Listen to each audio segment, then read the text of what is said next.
Before we get into this episode, I would like to say a quick thank you to Expert Sleepers, the geniuses behind the ES9, Disting, and many more. Go check them out online, link in the show description. And also Signal Sounds. Check their online shop out to find the latest and greatest in modular and synth gadgets.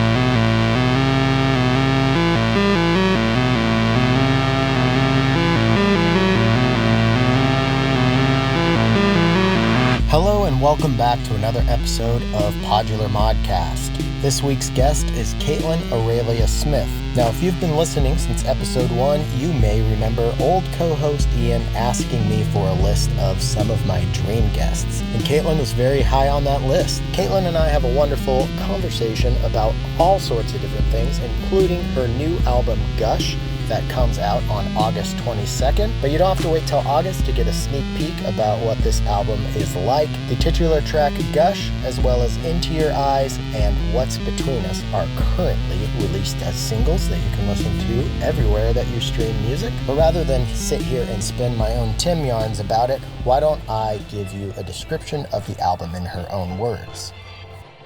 Gush is about those look at this moments shared between people. It is about flirtation with objects and the environment. It's about sensuality and personification. It's about synesthesia and surrendering to those moments when the senses melt together. It's about the third thing that is created when two things come together. It is about the way human form is in service of. It's about experiencing the genius of everything. And with that, let's get into our chat with Kaitlyn. If you would like to support the show, head on over to patreon.com/PodularModcast, link in the show description.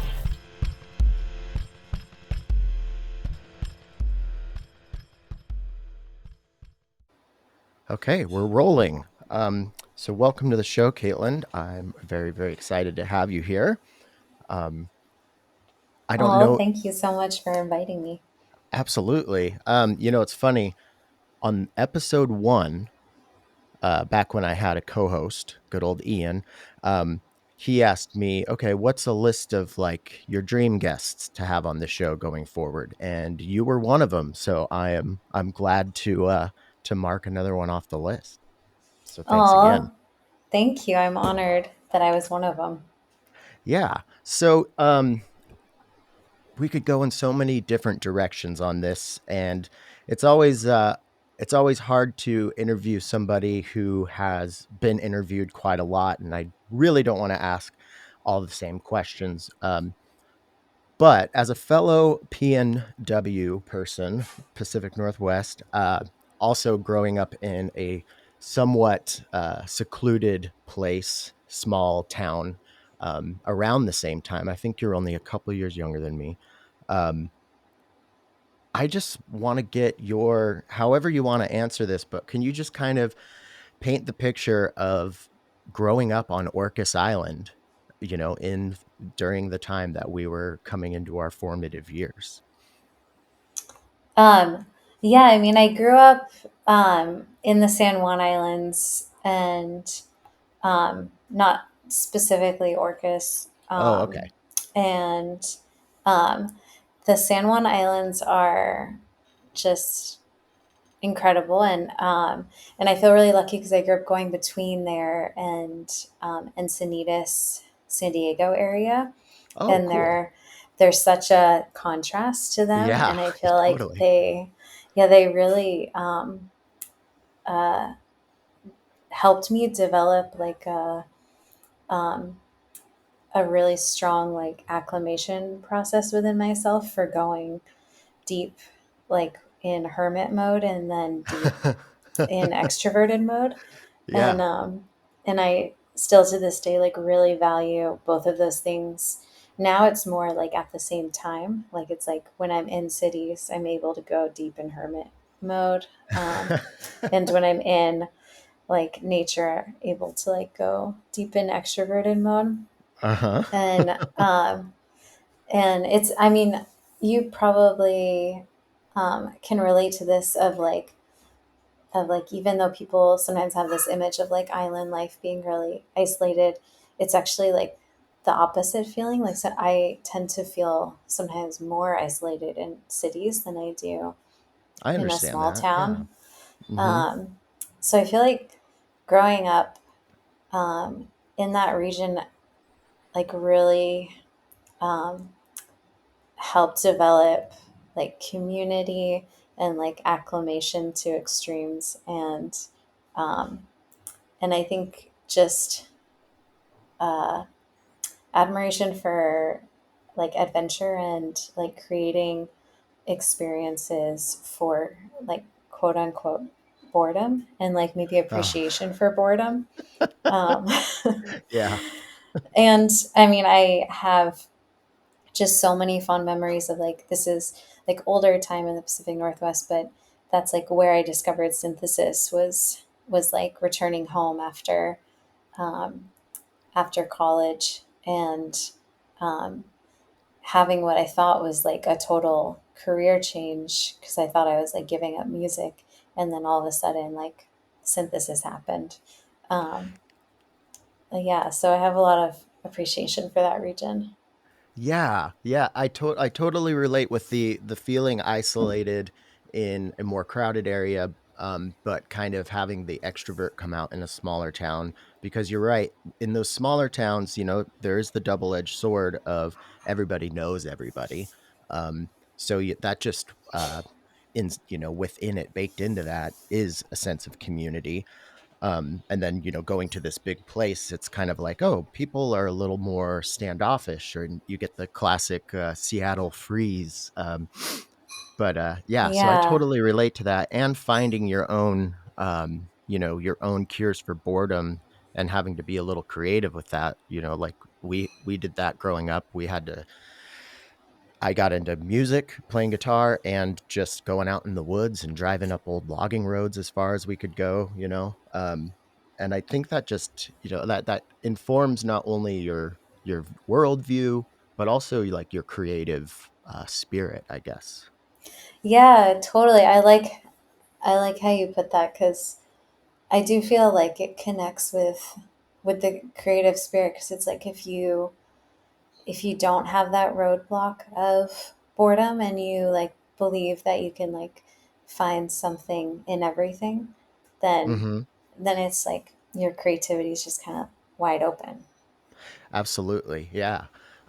And I know this is well trodden ground, but I just kind of like want to talk to you personally about that experience of the mythic shed with buklas in it. And I know that you studied composition, and you wanted to do music with film, and kind of had this. I don't know if it sounds like sometimes when you've described it, almost a crestfallen feeling of like, oh, I just went to school for all of this, and what am I can't really do anything with it.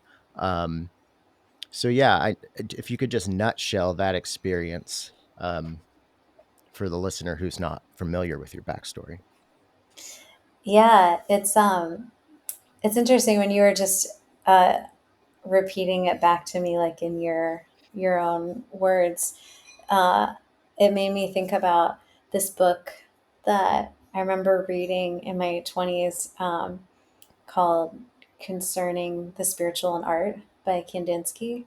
Okay. Um, and in it, he's always talking about like how you're supposed to like learn everything, and then the most important part is like forget it. Um, Hmm. and then like learn everything and forget it. And um, and I feel like yeah, after college, when I had all these like ambitions in my conscious mind of like, okay, I want to be a conductor, I want to do film scoring, I want to like uh, work with orchestras, and I like fully saw myself in like a suit with a baton, and then it just like I just like let it go. It was just like challenging, and I think I saw um, the roadmap for that, and I think I saw like the I don't mean to say I saw the future of music, but like I saw what was like happening in the Mm. music world, and felt like okay, that's maybe not the best route and Mm-hmm. just release that ambition, and decided to become a farmer. Um, Okay. and then, like within a week, I was helping my neighbor, and he asked me to set up his sound system in his studio, and we were talking about musical influences, and I mentioned Steve Reich and Terry Riley, and how much I love like conceptual electronic music, and like the intersection of electronic music and classical music. and and he was like, "Oh, why? I want to show you something." Because I knew him as a meditation teacher. Mm-hmm. Um, and then he told me about how he used to teach at NYU and worked in the electronic department, and um, and had like this collection of Buchla instruments and electric comps, um, and I had no idea what that was at the time because I studied sound engineering and like recording arts and Uh-huh. orchestration, and Which was a great background to have going into something like a Buchla system because you knew signal flow and routing, at least the conceptual aspects of that. totally, yeah, like I knew how to set it up and how to like understand electricity, which felt like a really nice starting point. Mm-hmm. And he was so nice and was like, "Do you want to just take it to your cabin um, and like experiment with it?" And I was like, "Sure." So I carried this Buchla 100 like across the valley, and set it up in my cabin. Uh, and at first, because I played classical guitar in college, at first I was just like sending the guitar through it and playing with like the spring reverb and like the EQ, and like kind of just mixing um, like a couple oscillators with it. Mm-hmm. And because I didn't have like a whole lot of um, pressure on myself, it just created this environment for me to really find like what's a sound that feels like me communicating, and like what Mm-hmm. feels uh, like what I want to say rather than like a career in music. And um, and then I think it just became so enjoyable, that experience of showing up every day being like, wow, what's going to come out, like what's going to happen. And I think that joyful practice of like no pressure and just like being excited each day with like what came out, not in a way of like, oh, I created this thing, I let it, like more in a way of like, oh my gosh, I can't believe this thing can make that sound, like Yeah, especially totally. like as an orchestrator, it like blew my mind because I was like, I can't believe like I was playing guitar and this thing can make so many sounds.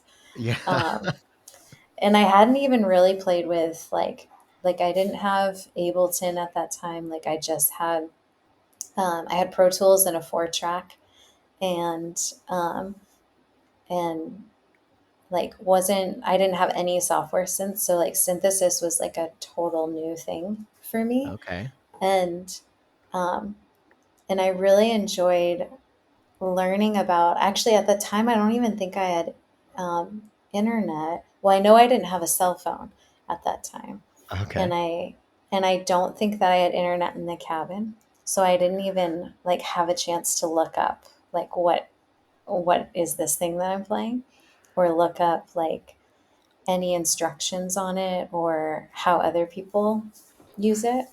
Did you like And find an odd sense of freedom in that almost, or did you feel more of a yeah, limitation with it, or a little bit of both? no, I think only freedom. Like I didn't Okay. Yeah. really, um, yeah, I think I actually learned the best in that way of I feel like, the same. Yeah. yeah, yeah. And like still to this day, like if someone gives me a piece of gear, I try not to like, um, or if I have access to a piece of gear, I try not to read anything about it or like looked up what someone else has done with it first. I'm the Um, same way. I try to get as far as I can with it without looking at any of them, any manuals or videos or anything like that. And sometimes that, when I do end up looking stuff up, I'm like, well, I maybe should have done that at the beginning. But most of the time, like I have to get that hands-on experience with it and kind of, you know, get lost with it for a bit yeah, for me even to understand the manual later, or at least soak up the manual in a way that's going to be useful for me. yeah, totally. I know it makes so much sense because it's kind of like, I mean, I guess there's that approach of like if you hear a bunch of stuff about a person before you meet them, then it's like you're only thinking about what you've heard Totally. and you want Yes. to have like a clean slate. Yeah, I've started doing that with movies or albums, especially if it's like somebody, a director or a musician that I particularly uh, enjoy. I try to avoid all trailers. I don't even like to see who's in it because I've noticed that if I see a trailer, then I'm always waiting for that part of the trailer, not even consciously, it's not like I see the trailer and I'm like, I can't wait for that part of the movie, but it's already in there and it takes me out of it a little bit. Yeah, yeah, totally. And so when I hear I feel like you know, I relate. I feel like we've had a lot of similar feelings and experiences with this, and um, I think that's just the nature of modular and creativity, separately and together. But this I know you are really into just practicing, what like having a practice of practice, and meditation is very important. And I've said this since the beginning of the show, and people are probably tired of me hearing it, but I feel like there is a real um, meditative aspect to patching. I view it kind of like a patch is almost like a mandala. You do this very intricate thing and then you wipe the sand grains away. Um, but also like with Love that, that. with that context, just hearing your story, it kind of feels like everything was, I don't know. It almost feels like a like a destined thing, like being studying composition and recording techniques and all of this, and then having this kind of, like it seems like there's a death and rebirth story within your your creative life, your creative trajectory. And do you like? I know this is kind of cheesy, but do you almost feel like that is fits into the things happen for a reason kind of uh, category? There's more to this than just the chaos of particles and and photons and everything. Hmm. Wow. Profound question. Um, um, well, I guess my like first honest answer is I don't know, but it feels really good for my brain and the rest of my nervous system Hmm. to make sense of things that it can. And Right. if it can't, then to like find a way of understanding surrender to it. Hmm. Um, so I think I don't even know how to answer that question directly, I but think I that's the most know, honest answer. yeah. But I do feel like um, in that moment of things lining up like that, it was like a simultaneous like oh wow, this makes sense. It feels good. Like resources are here, and um, and sure, I surrender. Well, this sounds fun. I'll do it. Right. Yeah. And so I like just in the way that your vocabulary and just, your manner of speak, not manner of speaking, but yeah, the way that you express yourself, um I feel like it sounds like you have a lot of you know, Buddhist, or at least Buddhist adjacent kind of ways of thinking about the world, and that's something that I've also really developed. And at first, when I was getting interested in this stuff, uh, it almost was like, I don't want to teach myself not to want and all that. And then you realize that this thing that sounds like is going to strip something away from you actually is something that's just like it's a mechanism of freedom in a way. And you've said the word surrender a few times, and that's something that I've really tried to imprint on my mind. Like, I am anxious right now. Well, the monkey mind wants to fight that, which makes you more anxious, and that gets your nervous system all up. So just learning to sit in something. But so it's like a there's like this combination of surrender, but also surrender with a sense of agency that brings you out of like thinking about things in a fate track and more in like the destiny track of like so I guess what I'm trying to say is, it sounds like, okay, sure, you like, when because when I ask that question, do you feel that lofty, maybe annoyingly westernized Eastern thought question, um like, it is easy to maybe start telling yourself a story to make it make sense, like you were saying, but also like that sense of agency, seeing opportunities to kind of forge your path through it. And now I've lost the direction. I don't even know if I was going with a question. It's early in the morning, but yeah, Oh, I I'm love, excited to talk about this kind of stuff. yeah, yeah. It's okay if there isn't like a, I mean, I love when conversations just like start with seeds and then it's like, um, you, something develops from Hmm. it. And those are all beautiful thoughts. And like, yeah, I really resonate with, I studied martial arts for a little bit and like, that's probably where you're connecting with like the Buddhist part is, Uh-huh. um, in that thought process. And I feel like farming did really like assist the synthesis learning process at that time because it like kept showing me when I was farming, I would watch things and I would see like, oh wow, nature is like so much about uh, like where is the path of least resistance that's always going to win. Hmm. And and that just like really became the backbone of like how I approach synthesis and how I approach everything is like where are there resources, where um, is there like a path of least resistance. um, Hmm. that sounds like the most enjoyable one, I'll go there. Yeah, yeah, I love that. Yeah.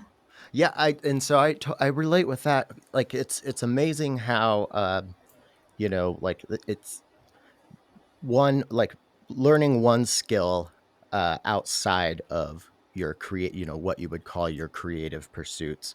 Um and consciously you're not linking them at all, but like after a while, you can make a connection of like, oh, because I was learning this at the same time that I was learning this, even though they seemed so, what could sound more separate, just at the beginning, farming and learning how to do modular Yeah. synthesis.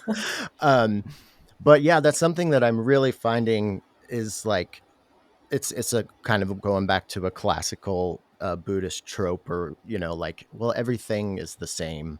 And yeah, it's I found that because getting into modular, I was pretty late in the getting into the synth thing, because I was a drums and guitar and rock band kind of stuff most of my life. And I've just been really blown away with how much getting into modular and then recording and learning about just mixing and everything has informed my being outside of just my creative pursuits. But I do feel like it has made me better at being a person in a lot of ways, for lack of a better word than better. That's beautiful that it's like, I want to hear more of your, like, how you relate to that word and how you relate to that. Um, how I relate to like better, you mean? Or Yeah, yeah, and like feeling that it's made you, um, Ye- yeah. yeah, I think the idea of the patch being a mandala and the mandala being a really beautiful representation of impermanence and the trappings of attachment. Um, because before modular, I would anything that I was recording or producing, like I released it. I was very prolific. I mean, I released it if I liked it, and I don't really have any. There's not much that I listen to that I'm like that probably shouldn't have seen the light of day, but I was forced to slow down with modular because I couldn't create pieces that were up to my own standard at the time of what I thought was representative of me. And then just started realizing that that whole concept was kind of like not even real, or at best nebulous, and all ever changing. So there was, a sense, and having, being somebody that has ADHD, and depressive disorder, like having a part of myself unlocked to not feel the pressure that I've put on myself to, it's the classic insecurity of trying to show people that I'm not what I'm afraid they think I am. That whole thing. This sounds like overblown grand, but I truly do like feel that this whole experience, and probably just growing up as well, um, but yeah, I do feel like that whole process has kind of exterminated the idea of a better anything, like within Wow. reason, within reason. Yeah. And I'm not always like this. This is where me at my best, you know. There I go using the word best. But yeah, so it's Yeah. nebulous and gaseous, I guess, but I do feel like a freedom. Wow, that really resonates. Yeah, it's so interesting. I feel like if um if there's like room for it, I feel like the creative process can totally be a teacher and like 100%. Yeah. show you everything you need to know about yourself. Yeah, definitely. Um, and also, I think, well, at least for me, and I think it could be said for a lot of musicians or anybody who's really trying to like have a career with their artistic expression. It it's I haven't fully stopped this tendency, and I don't think you can, or I can, but definitely pumping the brakes on the kind of the at worst narcissistic side, but at best, like your maybe more self-involved, oblivion to everything around you side, like not being so precious about something and neglecting other parts of your life, in the name of being an artist. Yeah. Yeah, I know. It's such a real thing. I actually like um I made myself, for lack of a better word, it's like a wheel of Uh-huh. like how to stay uh balanced. Uh-huh. Um and Like a um physical wheel, like you spin it or something, it or doesn't, I guess it's a circle. uh-huh. Okay. It's a pie chart. Okay.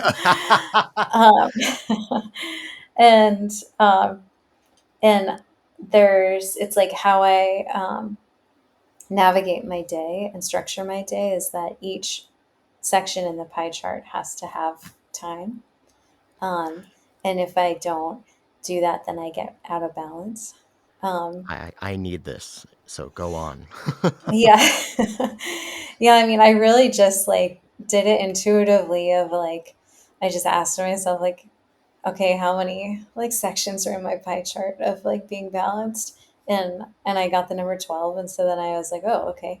Like what what are the 12 like sections that I need to pay attention to every day, um, and then I just organize them by uh, like what there isn't like rigidity to it. Like sometimes I change the order, but it's just Hmm. like what what feels like it'll be the most balanced thing the next day, and um, it's like always like connection, learning, like practice, work, like progress, um, and things I don't want to do. That's Yeah. always a section in there. Yeah. Yeah. Yeah, Mm. and uh, and then there's always a section of like where can I like responsibility, like where can I um, uh, what's the word, like take responsibility to help someone else's life feel better, like Yeah, um, like a service, like being of service to something outside of yourself. yeah, yeah, and in that is like also like, oh, is there someone that like maybe I by accident made them feel this way that I want to like say sorry to, or like Oh my gosh, I anything think like we that. our brains are wired very similarly. Um, Amazing. yeah, there's always like, did I offend that person 5 years ago at that one party? Yeah. Um, well, yeah, and it sounds like all of this is, born out of a certain level of achieved or desired self awareness. Yeah. Yeah, which I think like connecting to synthesis, like especially modular synthesis, because it like really commands you to listen on like such a stronger level than like any other instrument I've ever played, because it isn't like right away um, to most people like pleasing to listen to. Like Yeah. you Yeah. have to like To just find be like, wow, something. wow, wow, wow, wow, wow, for like 45 minutes. And you're, Yeah, yeah. So I feel like it's like really asking you to like listen deeper. yeah, I haven't thought about it that way, but just, I was actually listening to your chat with Mylar the other day, just in preparation of this to make sure I didn't, ask the exact same questions or cover the exact same ground. But you were talking about this a bit, but now that we're talking about it, I think that's maybe, I think you've helped me gain some clarity as to how, getting into a patching process could have made me uh, a bit, let's use that word again, a better version of myself. Because, and this is something I'm still fighting, and it's probably the biggest criticism on the show is Tim talks a lot. Tim interrupts the guest a lot or talks about himself a lot. And that learning to Oh, listen is, but it's something that I'm like, yeah, I do that sometimes, but I've gotten better at it. And it's kind of one of my, it's one of the constant moving targets that I'm aiming for and trying to, you know, just get better at listening. And, I think that's a new cool piece of the puzzle for me to put into it. Because yeah, like with a guitar or drums, like if I'm uninspired on any one of those instruments, I'll just kind of default to the things that I can do or the things that, okay, well, I'm not creating anything new. But because you're, patching piece by piece, you do have to spend so much time listening to what could be a really annoying sound, but you get when you become one with the task or become the task in the sense of you're not, your monkey mind is backstage at the moment. The more time you spend in that state, I think just the better. So yeah. Yeah. I definitely have such an appreciation for that state. It's like the smelling the coffee between scents. I like that.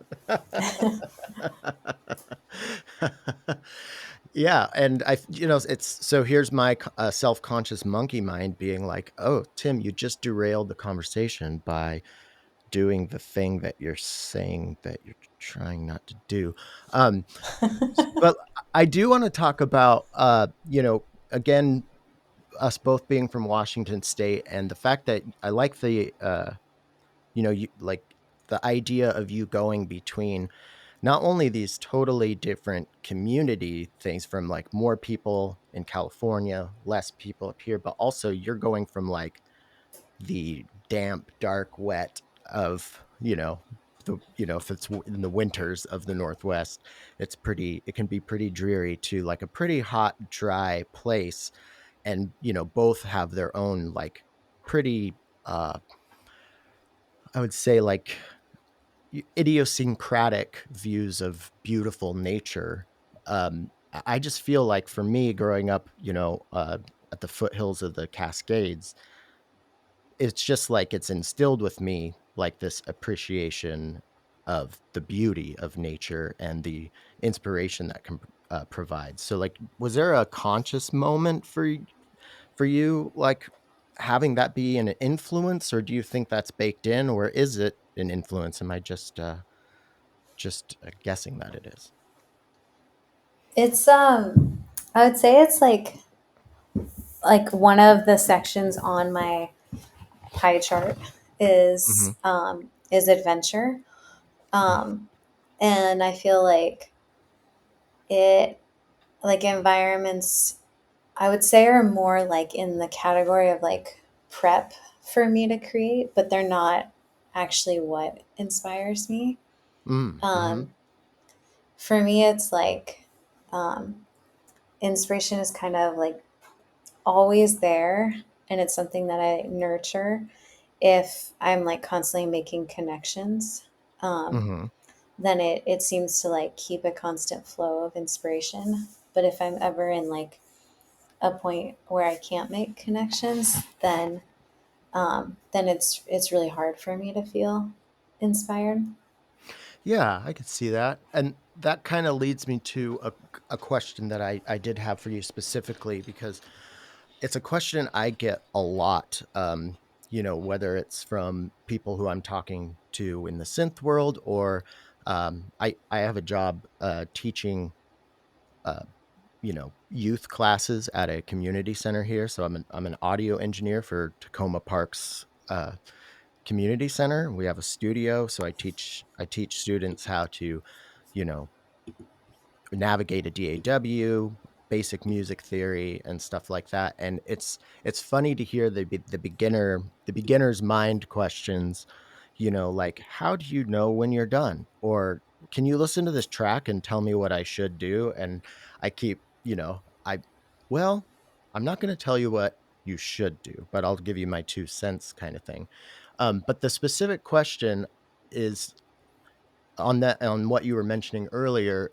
Um, with inspiration going into an album, or let's just say one track of an album. And for this question, let's just say that this track you're working on is almost like the thesis statement of the album, or a good representation of what you want this album to be.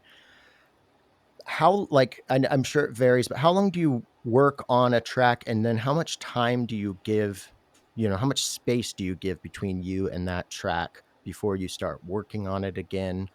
And is that a part of your process? Because I feel like I need time away, because I get so close to it that I can start not seeing it for what it is. I'm actually kind of getting my own ideas about it that are leading me in the wrong direction. So that was very scattered, but yeah, does that Yeah. bring anything up for you? Yeah, I feel like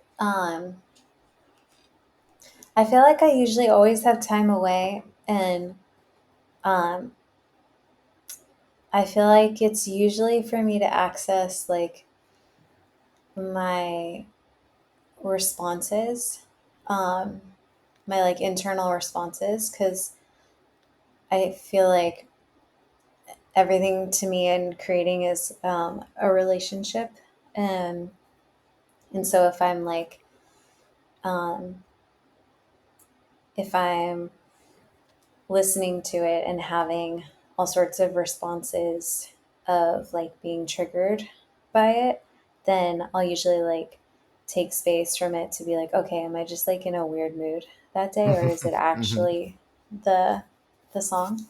Um, and and then I tend to like look for consistency in my responses for when I know something's done. Of like, okay, I've listened to this like 30 times and haven't wanted to change anything. Like Hmm. it feels similar to like if I were to write an email or a text and I reread it a bunch of times and I'm like, yeah, this is what I want to say. Yeah. Um, like not saying like it's done, it's a masterpiece. I don't think I've ever thought that before. Hmm. Actually, I know I've never thought that before, but it's more like that I'm looking for like, oh, is this like, did I proofread it for how I want to communicate? Yeah, yeah, and I think baked into that is a bit of that concept of the surrender, because I know people can get caught up in the it's never done because it's never perfect in their own eyes. So it's a funny question to be asked, but it seems to get asked a lot, is how do you know when you're done? And my best answer I always get is like I I just know, and I think it's what you were just saying, like, yeah, I'm not really changing anything else about it, and as long as I don't hate it, uh, you know, I it's done. And I think that's really important, because I think especially in modular, with that aspect of, constantly refining, but also there's kind of there's almost like a Pokemon trading cards aspect to the collection of the gear, um, where you start have you stop doing the thing that it's made to do, and that is make music, um and I know a lot of people out there, getting into modular, in modular, have this issue of like, I just never know when it's done. And I think the surrender thing is pretty. I'm going to add that to the toolkit of answers if I get asked it again. Yeah, it's interesting. I always love like thinking about like for the longest time I remember feeling like oh no, like maybe I care too much about what people think. Like I thought I was looking for someone to tell me it was done, or like Right. that it was uh, good or something. And then I realized like from practicing sharing with people that like oh actually that doesn't um, that's not what I'm looking for. Like like of course I do care about people and care what they think, but what I no matter what someone would say to me, if it didn't line up with how I felt about my communication, like if it didn't line up with like feeling like I was understood, or like I did it, executed it the way I wanted to, then Hmm. then it would just like linger for so long inside of me. Yeah. Like if someone were to tell me something was done, it wouldn't even matter because I would be like, no, it's not done until I know it's done. Yeah, I'm the same way. Yeah. And um yeah, so oh, that made me think of something, but I lost it. I'm sure it'll come back. But yeah, I think there's something about, like, the I look at creative expression as kind of like, a path to two different destinations of understanding the world around you for your own sake, but also the desire to be understood by those around you. Um, and yeah, I guess, like, how much do you resonate with that, and do you feel like you have a leaning towards one or the other, or do you feel like it's a bit of both? I guess, how important is being understood? How Hmm. important? How much weight do you put on that? I think it's mostly by myself. Like, well, no, I think it's like both. I think it depends. Yeah, I think it's contextual because it's like it's in the creative process. I feel like it's with myself mostly, um, Mhm. and like like follow through is so important to me, of like, did I do what I set out to do? Like, did it all line up? Um, and then being understood by the people around me in my closest environment. I think Mm-hmm. that is really important to me, like mutual understanding.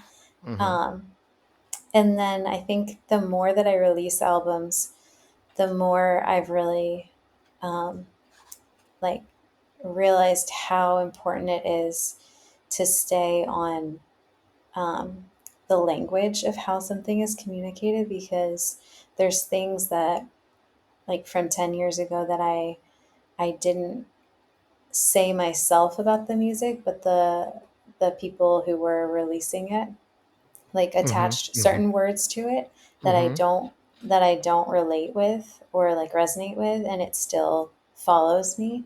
And now Mm-hmm. I'm like um and now I'm like starting to share things that are more in my language and more like me, but it's really hard to separate from, like, for instance, new age is a word that like I've never used and would Right. never Yeah. Mm-hmm. use for myself, and same with ambient. And and both of those words are used with me a lot, and that that is a challenging aspect for me of being understood musically, but also I feel like a lot of understanding about like, oh, those words are like more about how someone else is receiving than about defining like someone. Right. Yeah. um Yeah. and I do feel like I have the capability to like use my own words, and so now I'm trying to be more diligent about like what, like, how would I describe me, what do I want to say about that. And Uh, okay. um I like that. Yeah. yeah, that's been a learning curve for sure. Okay, so this is me forming my own story or perception about your career and trajectories and everything you were just mentioning. So do you, do you feel like Let's Turn It Into Sound was kind of like a reaction to this this idea of other people ascribing these words, this language that you feel like, because that album is in the best way possible just crazy, and it's like it's unlike anything I've ever heard before. It's wild. So and I haven't thought this before, but now that you just said that, I'm like, I kind of connected that. Does that sound on par or anything? I don't think so. Like, I feel like it um like or meaning, I don't think it was like a reaction to Hmm. that. I think I've always been in all my like pursuits and creativity, and like I feel like probably my closest friends would say this about me, like I've always been um like had a lot of extremes in Hmm. me, Yeah, and like a same lot here. of variety. And so I think like years and tides just happen to be shared publicly at a moment um, where that side of me was coming out. Hmm. Um, but I would say like the let's turn it into sound side of me is like actually probably like that one and my newest album, Gush, the one that's coming out, are probably the two most like salient parts of my personality. Okay. Actually, Okay. or maybe it's like ears, let's turn it into sound, and this new album, Gush, I would say are like probably my day to day personalities. Okay. I like that. Because like with any artist, from my experience, you can always hear their voice through their whole trajectory, no matter where they go. And you definitely have your own, singular idiosyncratic voice, as far as not just your singing voice, but your creative voice. Um, and I've kind of like that's the sense that I've got, is that you're never making music for the sake of making music, or because you have a deadline or anything. Like it seems like it's always uh each new thing does always feel like a genuine pursuit of, you know, well, a pursuit or celebration of craft and expression, but also this like searching for understanding within and everything. And I think, yeah, that's really cool to see, and I think that's for me a mark of an interesting artist, a good artist. Um, Oh, thank you. That means a lot. and so we're actually like, oh, we are 12 minutes away from an hour, so this has flown by, and I definitely want to get into Gush because I've been listening to it and I I love it. I feel like it is a good. Oh, I hadn't made this connection, but oddly enough, are you familiar with Mount Erie? Do you know Phil? Like you guys are from the same area. Yeah, yeah, he's amazing. Okay, yeah. So Mount Erie is one of my favorite bands, or music artists. And I feel like his most recent release, Night Palaces, I feel like it's for me it's one of my favorites of the Mount Erie catalog, and I feel like it's a really good kind of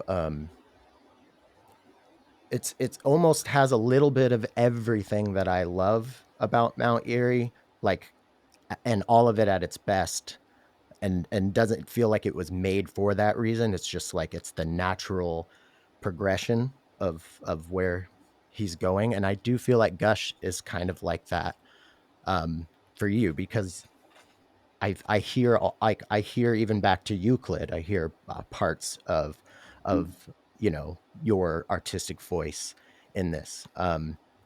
And I think I don't know, maybe like there's a lot of downsides of the current way that the music industry and, just the reception and release of music goes. But I think there was this old idea of, as, their first album was the best, or after this album, they started going downhill.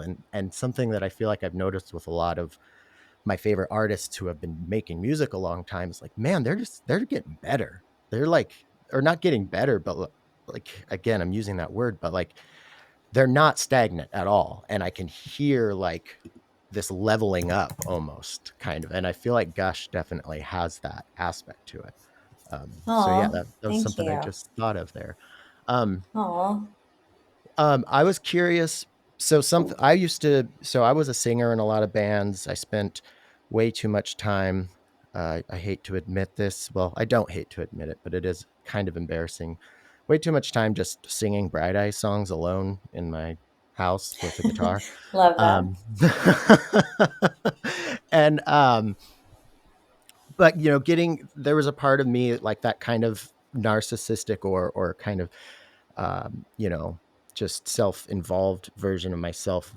I really recoiled away from writing lyrics and singing, and I think that coincided with getting into modular. But now that I've kind of been in it for a while and have grown, I've been working on trying to mesh my old approach to music with my new approach, and I want to start writing lyrics and having vocals again. So I'm curious with your writing of lyrics and the melodic lines that you sing within songs. Something I really really like about your approach to that is it always feels like it's just another instrument, or just another piece. It's not like the vocals are the main part, like over the back, the backdrop or the foundation of the music.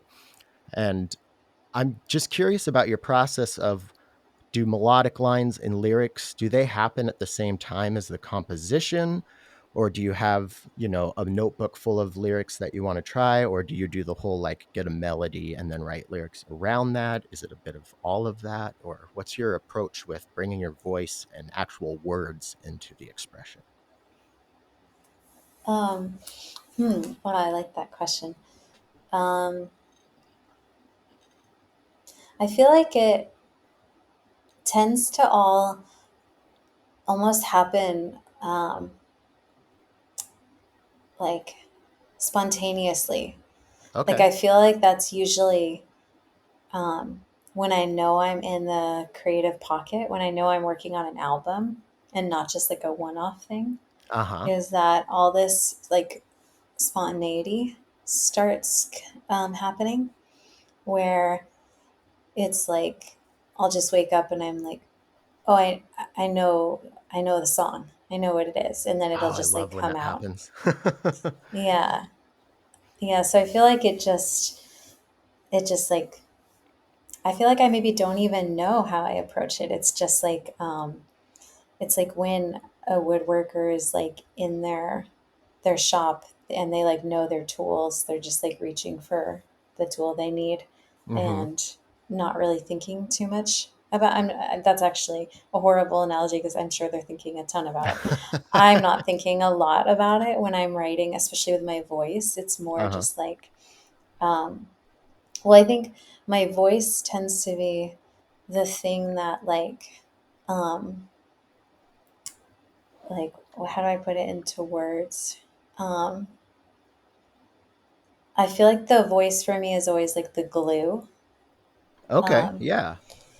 so it tends to be like, um, if I don't know yet what the song is, or like if, um, yeah, for me, it's like what ties it all together is like my expression. And then I have um, other compositions and other releases where if my voice isn't on it, I think about them differently. Like they're in a Totally. different category for me. Yeah, I think about anything I've done like with lyrics, and then anything I've done, just modular. Like it's almost like it's a different person to me in my head, totally different side of myself. Um, Yeah. well, I was asking that question not only out of curiosity, but kind of, out of, just like trying to collect as much, add to my toolkit. And I like that. It's kind of going along with the, this thing that keeps popping up in this conversation, for me at least, is this idea of kind of surrendering and going with the thing that's happening, rather than trying to so much, you know divert the stream to where you want the water to run. Just follow the stream to where it's going. Yeah, I'm gonna take that with me. um, I also wanted to just say I love the Neptunes EP. I'm a huge Hot Chip fan. And so when I saw that you were working with Joe Goddard, I was like, oh my gosh. And it's just like I can hear both of you so much at the same time in it. And I just like that process had to have been so much fun. Yeah, he's great to work with. Um, I love collaboration so much. So when it's the right collaborator, I feel like it always brings so much play in my life. Like I felt that way Yeah, with Emil as well. I love that you use the word play, because like that's totally what it is. And I love collaborating, or quote unquote jamming with other people, because it's just play. And when you have a good, when you're on the same page and everything, that's like, part of the community thing of just like really feeling that connection. Connecting with other people through artistic expression is just a way for like connecting with everything. And yeah, I'm happy to hear that. And really quick, was that process, were you guys together working on that stuff, or did you both come with a little bit to kind of build upon, or did you form it all together, or how did that go? Yeah, we worked remotely Hmm. and sent it back and forth a couple times. Okay, cool. All right, so we have 4.5 or 3.5 minutes before we hit an hour, and I don't want to take up too much more of your time. Is there is there anything you want to specifically say about the new release, Gush, or anything we haven't covered today that you would like uh, to get on record? Um, I mean, I guess that yeah, that it's coming out in the summer and that we're releasing a single each month. Um, and um, there's like things that I share about it on Instagram and will like continue sharing about it because so much of it for me with this album has been like um, I keep thinking about it like when you learn a language, how at first you're like saying very like structured, traditional sentences like in the correct way of Mm-hmm. that language, and then it starts to get more casual as you like learn slang and you find like, oh, I love that saying in that language, and then when you like really know a language, you can be like more poetic about it and Mm-hmm. like um, and like express yourself through concepts and poetry, and I feel like this album, um, more so than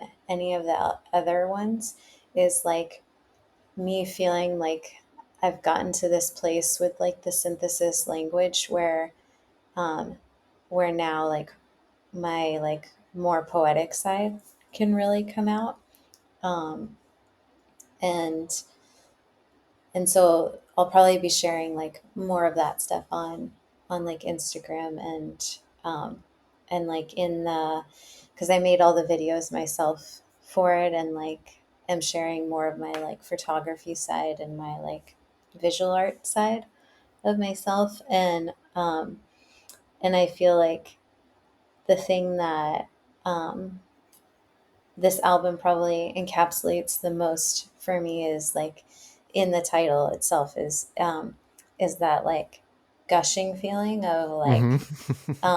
of like where you're you're just like full of so much admiration for something that you're like, oh my gosh, I'm just like I have so many things I want to say about you, and that's how I feel about like making the sounds as well, Mm-hmm.